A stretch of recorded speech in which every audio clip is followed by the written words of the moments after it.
Hey, Chris, how you doing today? Great, Graham. Good to see you.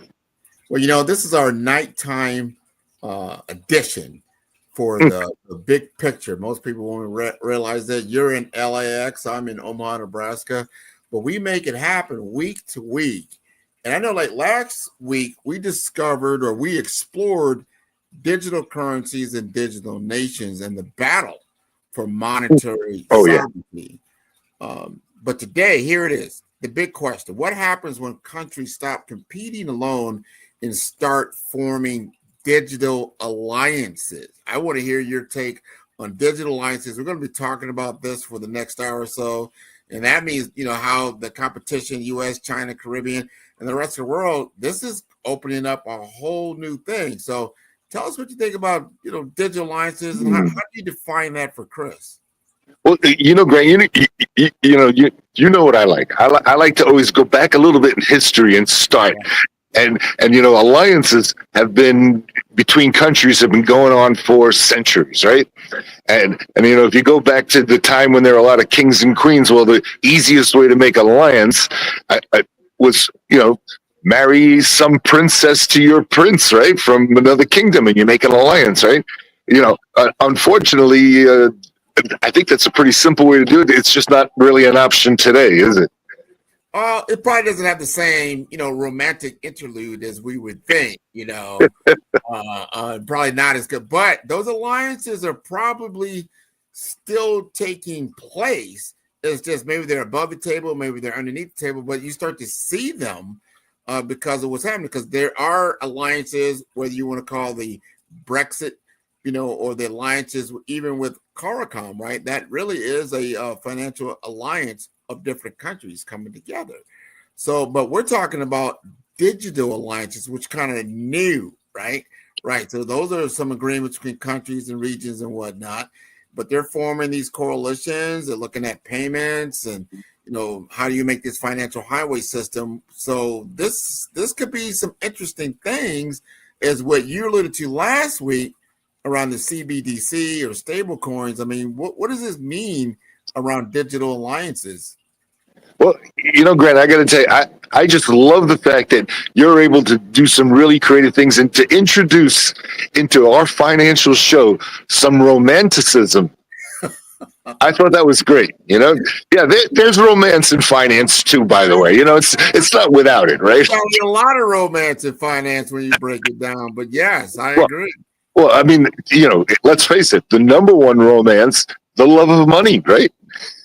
No, everybody knows that. They've heard that one before. The love of money, right? That's right. That's right. So, yeah, it's really interesting. And when you talk about digital alliances, I think we have to go back and we have to look at let's call them non-digital alliances. So it's the existing alliances, right?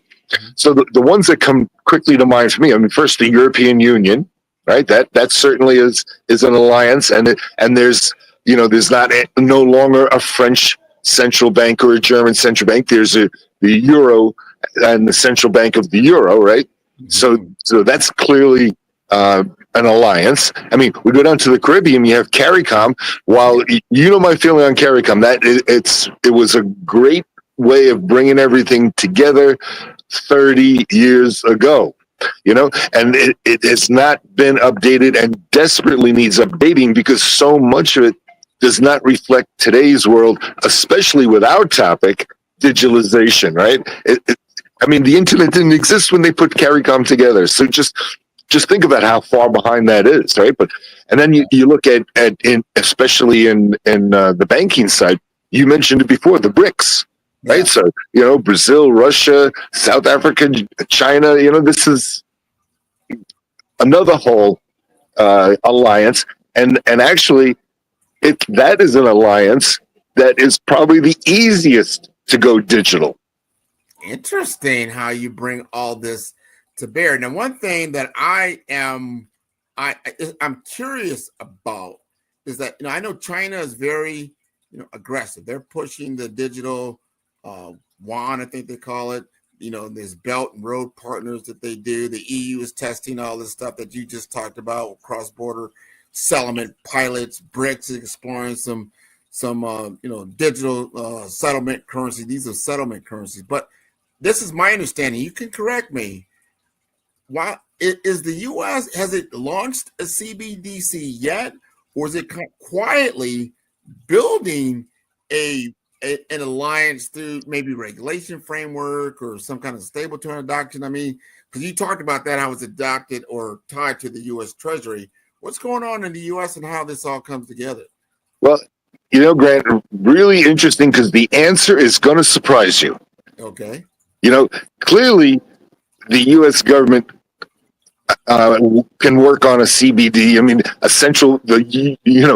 the Federal Reserve Bank, the U.S. Central Bank, would be an ideal currency out there in a digital form, and would, again, I'm sure as desirable as the U.S. physical dollar, right? So there's no doubt about that. But if you were watching just recently, we saw the Clarity Act and the Genius Act go through and everything. One of the little, let's say, the fine print, okay, or one of the little things in there is that the U.S. government will not do a central bank digital currency. Aha. Right. And the reasons why that was included in the little print is one is individual privacy, which is one of the protections we have as American citizens under the Constitution. So think about it: if the central bank issues a digital currency, the trail of that is much easier than issuing a $100 bill. Right? Once that $100 bill goes in circulation, you don't know who has it, where they're spending it, even if you know the serial number. Right? Yeah. Doesn't make a difference. Right? In fact, even if you know the serial number of the $100 bill in your pocket, and by chance it slips out of your pocket and somebody else picks it up, you can't get that $100 bill back. No. Right? So this is one of the primary concerns was privacy, because with a digital currency, they would be able to see exactly who has it, exactly where they spent it, exactly what they're buying. They would be able to see the complete trail and everyone that's touched it, right? Now, think of a U.S. $100 bill. Imagine if you had a list of all the people who actually physically had it in their hands as it circulates through the economy, buying stuff, paying people, right? It's could be a huge number of people. Let me get into this, because what you just said there, I look at that as use case.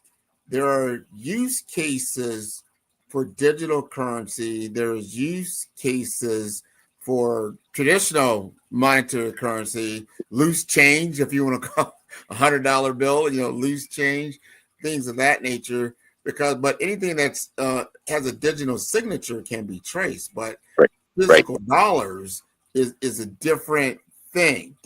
Physical currency, let's say money as of itself, because you could have it under your pillow, you could have it in your car, you could have it in your pocket, but nobody really knows where it is except you, right? Just think about it for 1 second.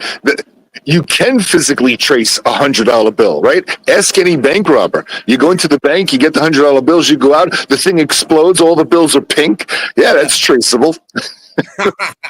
Well, again, they're use cases again. Now, how are you utilizing that? But what the question was really around the U.S. What it as it's looking for alliances and then regulation and seeing all these other countries that are now coming together for digital alliances. Grant, let's their footprint.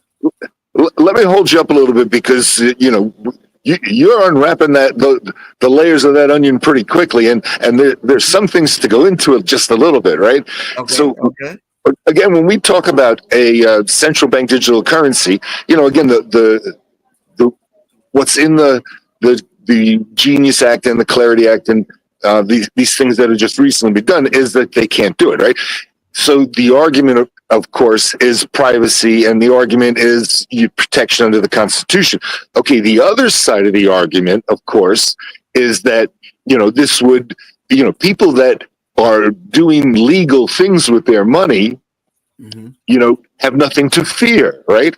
It's only the criminals. So this is a great way of looking to stop crime. And no one can actually disagree with that, because it actually is, Grant, right? and of course the IRS chimes in and says, okay, yeah, well, if we can track every dollar and everything, we can collect every dollar of tax. There's no bending of the rules even, right? So kind of a scary thing when you start looking down this road. But really, there's even a more important thing, and it goes back to what we were talking about last week. Remember, we talked about, especially at the end, about how the use of stable coins will increase the domination of the U.S. dollar. Right. Okay. Right. So here, if the U.S. issues a central bank digital currency, right, and it would be equal to the U.S. dollar, right? Of course, a lot of other countries are not going to look to use it. They're going to be able to restrict it. They're going to be able to they're going to continue the quest of de-dollarization, right? As people like to term it. So think about this, and I don't know if it's by chance or we actually have people smart enough in the government, but think about this. They've said, okay, we're not doing a central bank digital currency, but what is happening is the stable coins out there, Tether as a great example, USDT, USDC, Circle, right, as the two biggest ones, right? Again, they, as a stable coin, they have to always have one-to-one backing for every stable coin that is to every $1 US, right? And they do that, as we talked about last week, by buying treasury bills. And treasury bills are short-term notes that trade like cash. Okay. Right. And they pay 4%, maybe a little more, right around there. And it's great for the U.S. government, the more treasury bills that get bought and sold, right? Mm-hmm. So now people will look at Tether and are right now and saying, okay, this is a safe way for us to be able to take the advantage of a stable coin and the advantages that come with it, quick payments, instantaneously almost, to be able to minimize their inflation, deflation when it comes to the value of their currency, all these kind of things, right? That they're comfortable doing with USDT or USDC or even PayPal stablecoin, for instance, right? They're comfortable with that because it's not a U.S. government digital currency, right? Mm-hmm. They're more comfortable. So, of course, then more people and even countries that want to de-dollarize, for instance, and China, of course, comes to mind right away, right? The Chinese would feel more comfortable dealing with USDT. So what happens? They're not going to be buying a U.S. central bank digital currency, but they're comfortable buying USDT, and every dollar that they put into or their currency equivalent, whether in China, there's two, there's the yuan and there's the renminbi. Yeah. So every bit that they put into the USDT or USDC, that money is taken and they're buying U.S. Treasury bills right away, putting them in U.S. banks where the FDIC covers them, and they pay 4% interest. And this will just continue to strengthen the U.S. dollar without the U.S. government having to be the mechanism. No, it's kind of like that interesting. That is very interesting, and it's something that as you go forward, as far as what does the future monetary system looks like? That's a win-win-win for everybody. We're going to take a quick break, then we're going to come back and we're going to unpack this even more. Thanks a lot.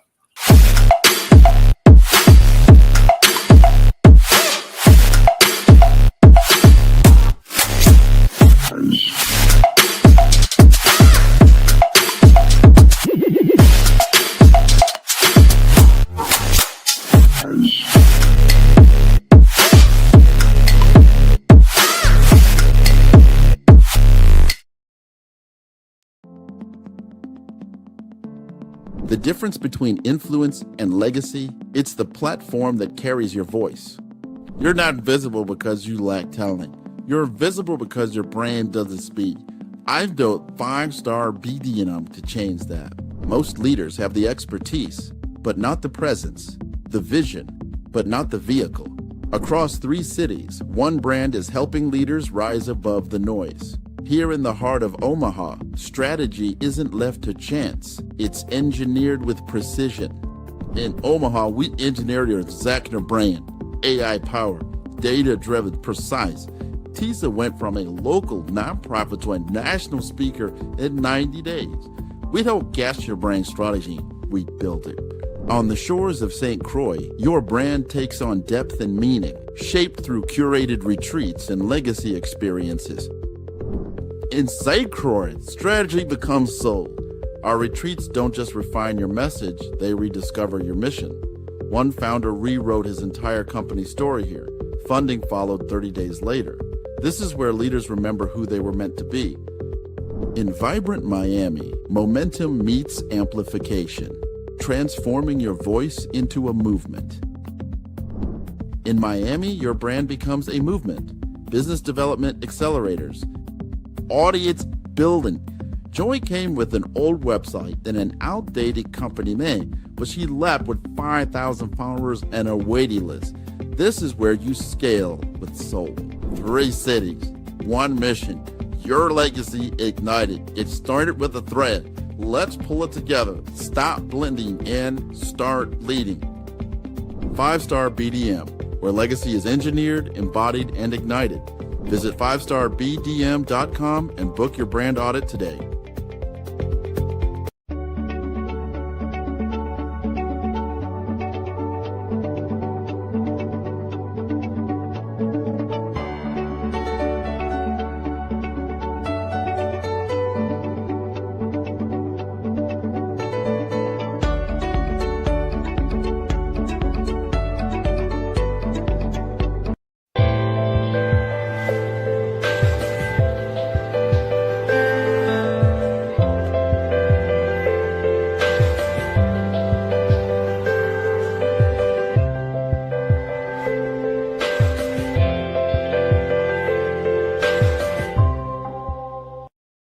Third Wall Street is a new emerging global capital markets formation and structured trifactor financial hub at the U.S. Third Border in St. Croix, U.S. Virgin Islands, in the Caribbean and Latin America. The new Third Wall Street is the home of the Alexander Hamilton Financial Center and named in honor of Alexander Hamilton, an American founding father, first U.S. Treasury Secretary, and architect of the U.S. financial system and modern America. Third Wall Street is located in a U.S. National Heritage Area, Opportunity Zone, and the boyhood home of Alexander Hamilton in St. Croix, U.S. Virgin Island, connecting 3 financial hubs in the Americas by way of new innovative financial technology and markets: New York Wall Street South, Brickell Avenue, Miami, and Third Wall Street in St. Croix, U.S. Virgin Islands, and established the new Caribbean Americas Single Economy Zone, developed by SETI Case Capital Markets. Third Wall Street will transform financial markets, improving access to capital worldwide. Visit www.thirdwallstreet.com to learn more.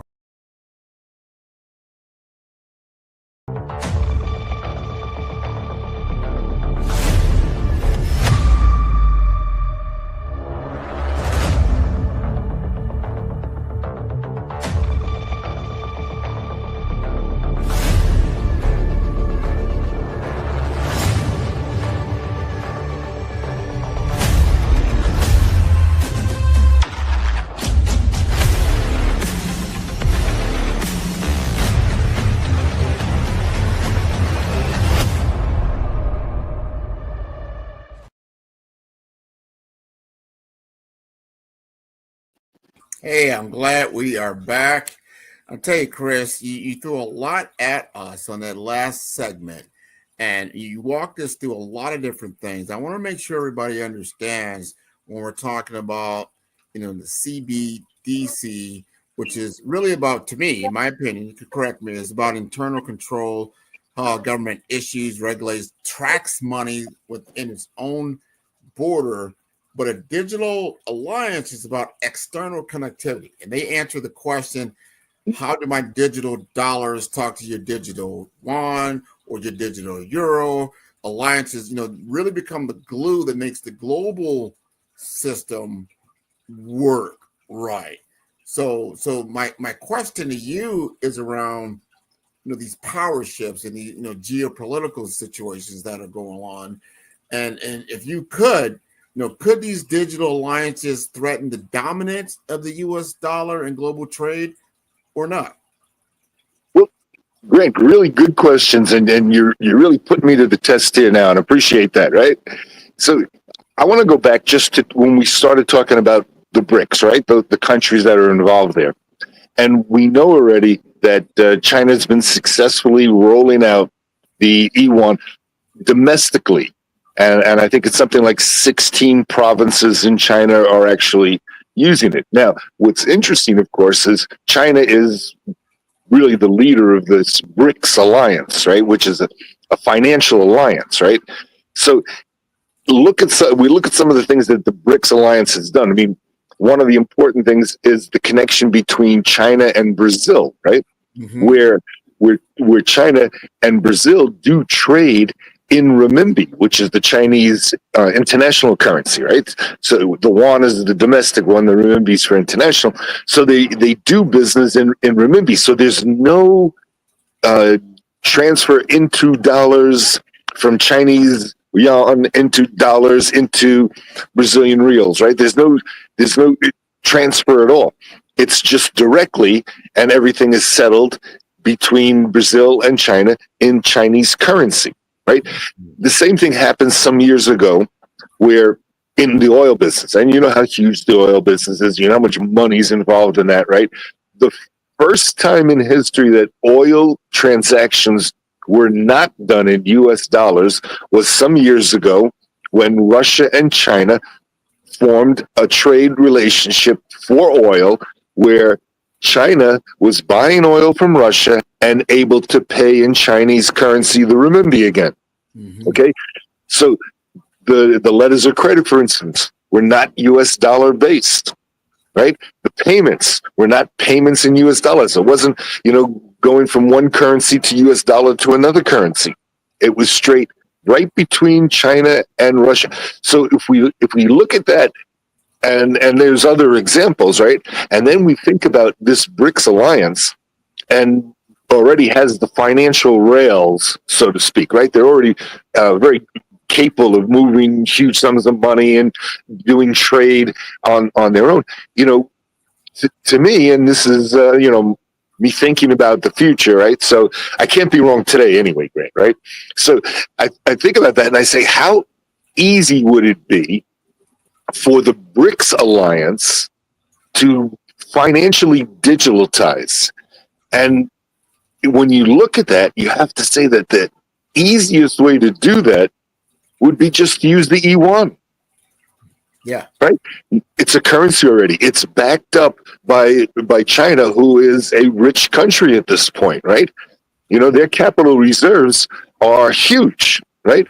So who wouldn't be comfortable and trust that, especially if you're already in the BRICS alliance, because you already have this alliance with China. You're already doing, transactions, non-US dollar transactions. So now, back to your question is, can this threaten the dominance of the US dollar? And I will tell you no, especially as we see what will happen in the next, few years with the emergence of stable coins, because stable coins and the use of stable coins right now will go from about a 200 market cap to about a 2 trillion market cap, literally in just the next couple of years, right? But what it can do is it can be an alternative. It can chip away. It can, take some portion of that global trade and take it outside the US dollar system, right? So I think that's all very practical and very predictable. I won't say possible. I say it's predictable, that's likely to happen and that's will happen. So when you start talking about alliances, Grant, you hit the nail on the head when you said, hey, BRICS, Yeah, it's interesting to see how this all comes out. As you stated, China is using the digital, yuan as a geopolitical tool. They're offering it to trade partners that we're not traditionally stronger, meaning the U.S. in Asia, Africa, Latin America, and they're creating this financial network outside of U.S. influence, even though they may not be the dominant player, and it's less about, I think, convenience and more about independence. But they are building this on Chinese technology, and they're building it, and they're setting the financial rules. Here's the bigger question we want to ask specifically for our audience in this show. We're talking about smaller nations, especially in the Caribbean. How do these alliances create opportunities to punch above their weight? Well, Greg, first of all, I look at it and I say that's the battleground. There we go. Yeah, that's what it's, because if you remember what we talked about last week, it's that's South economy. So everything like South America, the bulk of Africa, Southeast Asia, all these are the economies, these are the countries that have the issues of not being able to get hard currency, of currency restrictions, of a lack of access to not only the US dollar, but the British pound, the euro, they have these issues, right? Already, and that's why a stable coin, is so attractive to them. Because, by the way, they're already using them more than we do. Okay, right? So it's very attractive to them. So to me, this is the battleground, because now, there's where it can go either way. So the stable coins that are U.S. fiat backed, right? Which, like I said, then when they get their money, the tethers and the circles are putting that money from USDT and USDC right into treasury bills, U.S. treasury bills, right? So the alternative is, we go back to BRICS for a second. The Chinese come in and they actually can take their currency and back a stable coin and go after that market down there and say, hey, we're the alternative. Yeah. So it will be some divisions down there. Now, historically, you look at it and you would say, the U.S. will win, the other ones will get some, and that's probably going to be true. But it makes such a big difference because, again, when I talked earlier about how the U.S. dominance of the dollar will increase because of stable coins, this is the one spot where that might not be, because today, if you look at those South economies we talked about, it's roughly $12 trillion, right? Mm-hmm. Right. So if you say, okay, half of that, let's say half of that stays in the traditional banking systems, right? That leaves the other half up for grabs for stable coins. That's $6 trillion. If the BRICS, the stable coin that the BRICS would be out there promoting, which is backed by the Chinese government and Chinese currency, takes half of that. It's huge. Yeah. And of course, the same thing too. If the U.S. comes in and takes the majority of that, well, it just increases the U.S. dominance. Now, the other big market, of course, is the inter-Europe market, and that now you would have three fights going on, right? Because you would have the BRICS, and you'd have the Chinese-backed stablecoin in there fighting the Euro-backed stablecoin, in there fighting the already market leaders, which are U.S. fiat backed. So, but that's a battle that I think will be more segmented. I'm starting to see where you're going with this. I'm starting to get excited, right? So, as a smaller group, just say CARICOM, right? Small grouping of nations, they don't have to compete alone. They can align with these larger blocks to gain some credibility, some more capital access. And when you start looking at a small, tiny island like St. Croix, I see it as potentially position itself as a test bed for that regional interoperability between all these players, and be a bridge in the U.S. regulation and the Caribbean innovation to kind of brook. Because I know for a fact that the Chinese are big into South America, not only Brazil, but I just came from Guyana. I saw their presence there. There's real leverage, and then that creeps directly into CARICOM, and then the only positioning that's down there for the U.S. is through the Virgin Islands, who has set themselves up to be at the table. This could be a fantastic change for a place like St. Croix. We're going to unpack that a little bit more once we come back. But I wanted to get that out there because I see you smiling. So we're going to talk about that a little bit more in just a second. Well, I'm smiling, Grant, because I just want you to remind me at some point later on, I got a thing for Guyana for you, and I know you're going to love it. All right. Sounds good to me.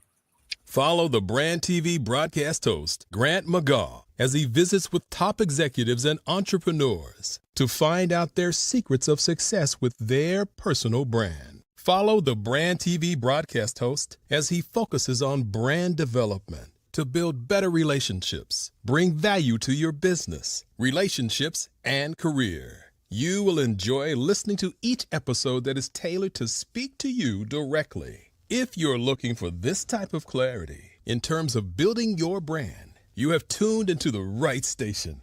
Each episode will help you to shape a conversation in the 5-star BDM network of 20,000 professionals and become a springboard for your corporate engagement and business opportunities. Each guest will frame their story in the areas of personal branding, business development, career development, financial empowerment, and technology innovation. Grant McGaw explains why he is the CEO and owner of his own professional career. Grant is an accomplished business leader and entrepreneur who wants to give back to individuals to grow their personal brand strategy. Tune in as he weaves his story about new possibilities, while to you exceed expectations. If you love storytelling, this show will make for fun.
All right, Chris, we are back. You kept us hanging. I mean, the audience hung in there because they said, what is Chris talking about? He's got a special story about how that connects to Guyana that, you know, Grant, me, myself, I just came from. So I saw firsthand the interactions with China and Guyana and CARICOM and then Brazil. And I saw the Chinese cars all over the place. I'm like, I'm seeing it in real time. What say you, Chris? Well, Grant, let me first level the ground a little bit, you know, throw a little asphalt on it so that we have a street so we can run down the road to Guyana, okay? Yeah. So back to what we were talking about. the battleground in my mind is that Southern Hemisphere, right?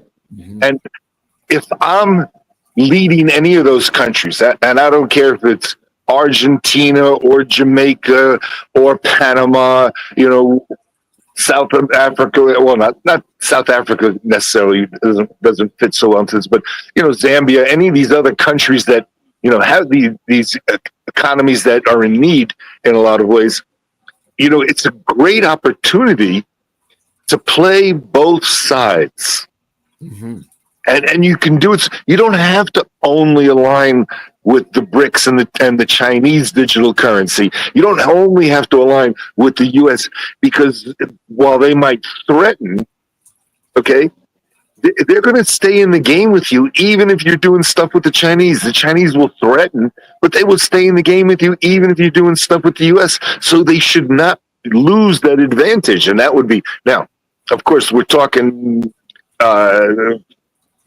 politics, right? And politics, tends to be emotional. And a quote that I was told by the mayor of Guyana, he said to me, Chris, in Guyana, in the U.S., politicians become millionaires. In the U.S., millionaires become politicians, right? This was Yeah. okay. So that influences, unfortunately, things. But when we look at it, it is a great opportunity. And Guyana, now we'll go down that road. I already paved it.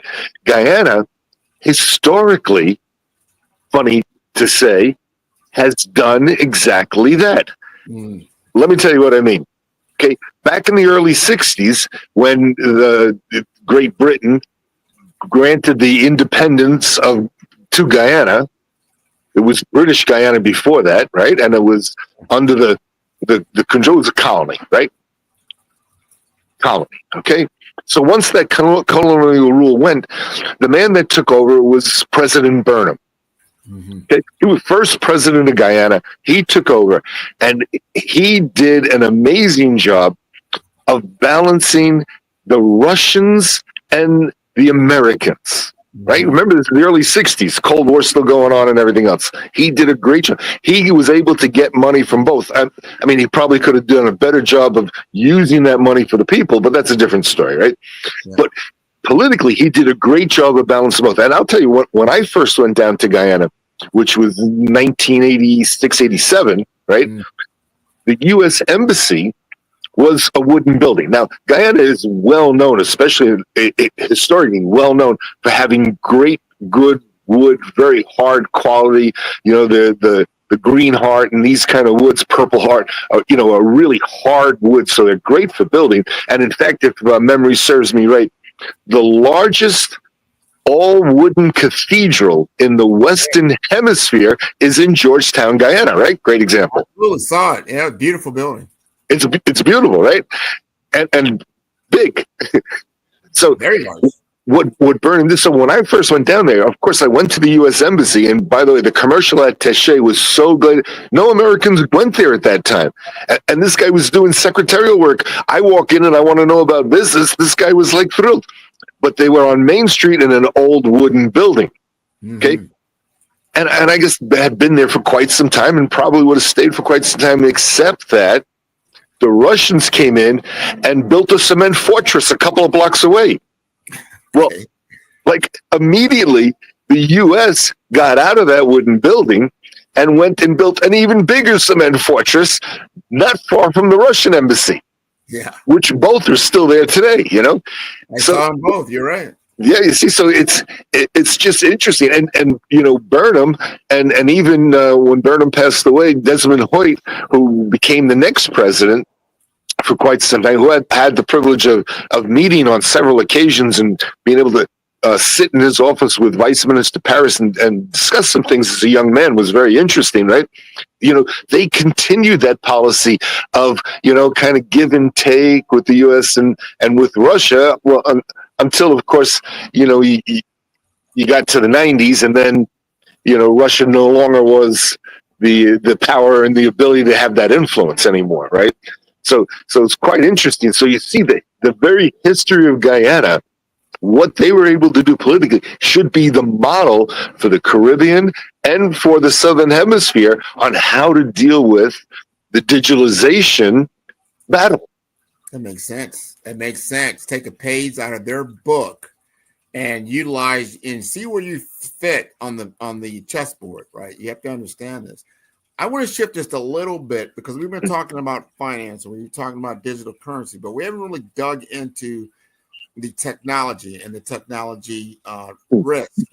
So what I'm talking about is like from a financial IT perspective, there's infrastructure that has to be required for this to function, whether it's blockchain, digital ID, cross-border rails that you talked about. How can we make sure that these smaller nations, like we're talking about in the territory of the Virgin Islands, make sure that they're operating with secure blockchain networks, that they have a digital, a trusted digital identity system and payment rails? Is that already in place, or does that need to be built to play in this game? Well, first, it is in place. Okay, first, it is in place. Second, it needs to be built. Does that make sense? Yeah. Okay. Okay. But it has to. Okay, I got it. Yeah, let me explain that a little bit. Okay, so today, because of the beauty of the internet, you can go from any of those islands, and we love St. Croix, so we'll start with St. Croix. You can be on St. Croix, and you can go on the internet and be able to purchase USDT and then send that to Germany and buy some German goods and have them shipped to you in St. Croix, right? That's available, and people are doing it today. Okay, it's being done, right? But there is a line of thinking that, should there be a Caribbean-based stable coin? Okay, so if that's the case, then then there's it'll be a new blockchain that needs to be built. You'll have to set up some infrastructure for it. Is it who control not controls it, but who administers it? Is more like it, right? Right. Do you set up a new central bank, so to speak? Do you use one of the existing ones? There's so many other questions, and of course, because it's the Caribbean, there's each of those island nations have great culture, great history, and are very fervently nationalistic. Sure. Right. Yeah. So that's why you have the different currencies, and that's never changed. So you don't have to get them all to agree to this and then be able to centralize it and build it out. And by the way, and then decentralize it, because, it's decentralized. Once you put it on the blockchain and everything, it's visible to everyone. Decentralized, right? Yeah. And historically, that's kind of been the problem. And that's kind of been what's held things back in a lot of cases from the Caribbean really going a lot further. But if they could do that, for instance, that could be the tool they could use to insert themselves more into global trade. But I'm also of the belief that, and again, CARICOM would have to be updated, right? Because there's no digitalization in CARICOM, right? Right. And so you've got some, maybe write some appendices or put some kind of documentation on top of it. I don't know if you start all over again, but yeah, you got to be able to talk to the current modern day. Right. So you got some hurdles you got to go over. And again, today you can do USDT or one of the existing stable coins and effectively do the same thing without having to build that. But then, you're not, it's not a Caribbean based stable coin, for example. Right. But when we talk about global trade, it's really interesting. We know that Carib Connect is going to be coming online very shortly now. It's going to be able to start. There's so much trade that can go on between the islands themselves that transportation is the missing link here. So when I start looking at transportation, St. Croix is so ideal. Natural deep water harbor. They had the oil refinery there for years. So, you had huge vessels that were coming in there without problem, right? They're right now working on bringing that oil refinery back online. So you'll have some of that traffic. But with the Jones Act, there are certain permissions and provisions that St. Croix is allowed, the U.S. Virgin Islands are allowed to do that you can't do anywhere else when it comes to shipping in and out of the U.S. So, I look at that and I start looking at some other things. And you look at, well, what's the ports that are around, right? So if ships are coming through the Panama Canal, what are the ports around? If ships are coming from Europe over, what's the ports around? Now, can some of those actually first stop St. Croix? Yes. And then, go on to feeder vessels, smaller ships, and then go to the rest of the Caribbean. But from St. Croix, there's some major U.S. ports that are really ideal. And of course, the first ones anyone would come to mind is Port of Miami, Port of Everglades in Fort Lauderdale. But they're not really major, what I would consider major ports for commercial goods. And, you can look at it and say, oh, but, it's so close and everything. Here's one of the issues, right? You bring in your goods into Port of Miami, right? And we're going to ship those goods now to Omaha, Nebraska, right? Right in your backyard. Yeah. Okay. That truck or that train has got to go all the way up Florida first before it actually gets into the main rail system. And the rail system in the commercial freight rail system in the U.S. is very good, very effective and cost effective and efficient, right? So you have an initial cost that doesn't really make sense and doesn't really lend itself to having goods come in other than those that will be consumed within Florida, and that's why those ports really haven't developed, right? So you see, it's something that you wouldn't think about until you think about it, right? Yeah, you have to know the business of what you're talking about and understand those dynamics and the finances that are all involved. We're going to take a short break. Then we're going to good, because I'm going to wrap a bow around this when we come back. We got you, because we're going to talk about winners and losers.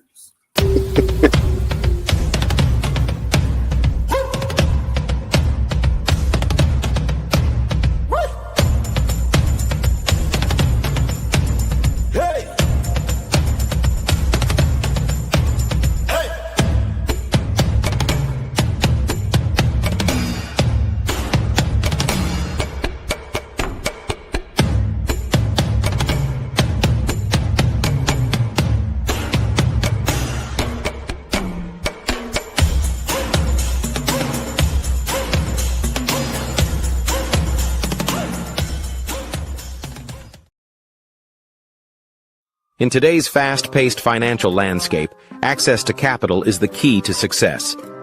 At the heart of this revolution is Case Capital Markets, powered by SETI-Case. Here, innovation and investment converge, creating a dynamic environment where businesses can thrive and reach new heights. Introducing Grant McGaw, the senior advisor at Case Capital Markets. Grant is a visionary leader, dedicated to connecting businesses with institutional capital and strategic funding. His expertise opens doors to game-changing investment opportunities, making him an invaluable partner for companies looking to scale and succeed in the competitive world of finance. With an impressive 25 years in technology, 9 years in healthcare, and 6 years in investment banking, Grant McGaw has a proven track record. He has successfully closed over $500 million in high-value transactions, seamlessly bridging technology, healthcare, and infrastructure with innovative financial solutions. His experience is a testament to his ability to drive success. Case Capital Markets offers businesses direct access to over 32,000 venture capital firms, private equity funds, family offices, and institutional investors.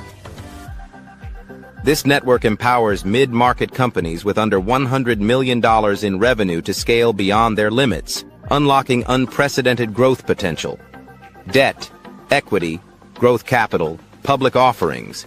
These are the building blocks of the future of capital access. Whether you're scaling a business, seeking investment, or exploring market expansion, Grant McGaw is your trusted partner. Together, you can unlock capital and create long-term financial success. The future belongs to those who take action. Are you ready to elevate your business?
All right, Chris. All right, Chris. We got a few minutes left here.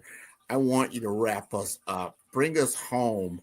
I'm talking about winners, losers, and the future. So let's close big. And we want to understand who stands to win the most out of these digital alliances. Is it the government? Is it fintech? Is it banks? Is it citizens? What say you? Well, Grant, they're all going to be winners, and basically the losers are always us anyway. But if we if we look at St. Croix and the harbor there in particular, with the benefits of the Jones Act, right? And yes, goods shipped from my Port of Miami and Port of Everglades makes sense to come there. But in my mind, the real partnership, the one that really makes the most sense for St. Croix, right, is a port that has had tremendous investment over the years, but it's a historical port. And it's a port that has, go back to the 1800s with the railroads, which is the main way things were moved because there weren't trucks and you can only do so much with horse and buggy, right? There's a well-developed railroad network that goes in and out of this port because historically it was a key port for the South. Mm-hmm. So do you know what port I'm talking? And by the way, this port has just recently taken over and has more volume than Port of New York, Port of New Jersey. Do you know what port I'm talking about? New Orleans? No, Port of Savannah. Oh, wow. The Savannah. Port of Savannah. Somewhere. All right. Number 3 port in the country now. Savannah, Georgia? Highly developed rail system that leaves Savannah and goes everywhere. So in my mind, I'm saying all these huge container ships, what we call the 10,000 TCU ships. So they hold can hold more than 10,000 containers on them, right? Coming from Europe, the ones that come through the Panama Canal that go up to Savannah because they're even too big for Miami and Fort Lauderdale, part of Everglades anyway, goes up there and then comes down on feeder ships and comes right into St. Croix distribution through the Caribbean. This would be ideal. Now, keep in mind that more and more European ships now are coming to Savannah. And I'll give you a couple of reasons why. Both Mercedes-Benz and BMW have factories in South Carolina. Yeah, I know that. Why would you ship your goods to Port of New York? Why would you ship to the port in New Jersey, right? Why would you ship to Baltimore even? Yeah. Right? You come right down to Savannah, and all those huge amount of products come in, go right on rails, go right to those factories.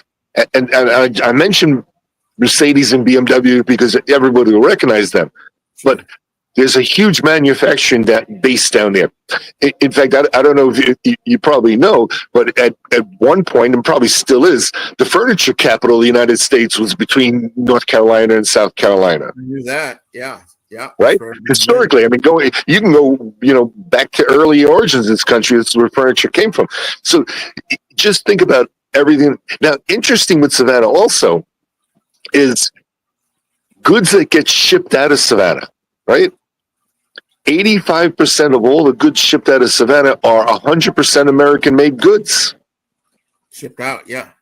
So it's a big export. So why aren't those exports, coming down to St. Croix so that they can take the financial benefit of distributing them through the Caribbean into South America, even into Central America? Expand your reach. That's what we're talking about. Not only expand your reach. See, and there's the winner. Dollars, because it makes economic sense. As you said earlier, why are you shipping to Savannah? Because it makes economic sense. That's a win-win-win situation, right? So in my mind, the partnership that St. Croix needs to work on is a partnership with Savannah, not the obvious port of Miami, the obvious port of the Everglades, or even port of Tampa, right? Savannah's the key. That's where I believe you will see the biggest benefit to what goes on in St. Croix as well as the rest of the Caribbean. And yeah, you nailed it. Win-win-win. Well, I tell you another thing. We got to all be looking over the next year and watch for these cross-border CBDC DC pilots that are going on between Asia, the Middle East, and the Caribbean. You mentioned, China and Russia and all these players, because that's a signal that these digital alliances are moving from theory to practice. Now, here's one last question for you. What should our audience be watching in your mind over the next 3 to 6 to 12 months? Well, it's interesting because we're going to see, continued introduction of more crypto-friendly bills in through Congress and onto the executive branch of our government for administration into to law to become part. We're going to see more of that and be prepared. But I will say that we're probably not going to see a lot more this year. I think we'll see in the beginning of next year, a lot of it will come out. So, for instance, if you're somebody who likes crypto and wants to, rather than put it in the stock market, put it in the crypto market, well, you can't really invest in the stable coins because they're stable. They're not going to go up and down in value, right? Yeah. But if you look at the rails they run on, right? So Ethereum is 65% of all stable coins run on the Ethereum blockchain. Mm-hmm. So that's why we've seen Ethereum, practically double in price since the beginning of the year. That's going to continue. Ethereum, I think now, I don't know, it's 4,700. Yeah. It might very well be 10,000 by the end of the year. Solana is another one, same thing, and it's also has risen in price. But a big chunk of stable coins run on their blockchain, right? So those are the kind. XRP, which is the Ripple coin, is another one because they already have their payment rails. They already have the banks working on them, right? So these are the kind of things from. If you want to play around with your money and hopefully make some money, this. Oh, and by the way, it's not investment advice, right? I'm not that. It's not, no way. Yeah. I'm just suggesting that this is, if you like crypto, these are the kind of things that you'd look at rather than maybe something else, right? Now, the other thing that to look at is, politically, what's going to happen globally politically, because that, is such a deciding factor. And there seems to be positive conversations going on globally right now where we might see a more peaceful atmosphere in the world. And that should spur on economic growth in a lot of places, plus rebuilding those places that have been affected by conflict, right? And there, who's going to step in and be number one when it comes to that? The U.S. might be supplying a lot of the money. And we will, right? But the Chinese are the ones that will step in and actually be on the ground doing the work, building the buildings, the ports, the railroads, everything else. So, who's the winner? Us using our capital and making money from it, or the Chinese stepping in and creating, hundreds of thousands of jobs for Chinese who come in and just build, right? I tell you nailed it. And then you've teed us up for our next show. And hopefully you enjoyed this show, because next week we're going to be talking about from pilots to power, and that's how digital currency adoption will reshape global trade. And we're going to get Chris back on to talk about that. Thank you again for being on the show tonight. Well, Grant, I got to tell you, you are a word wizard, and I'm looking forward to next week.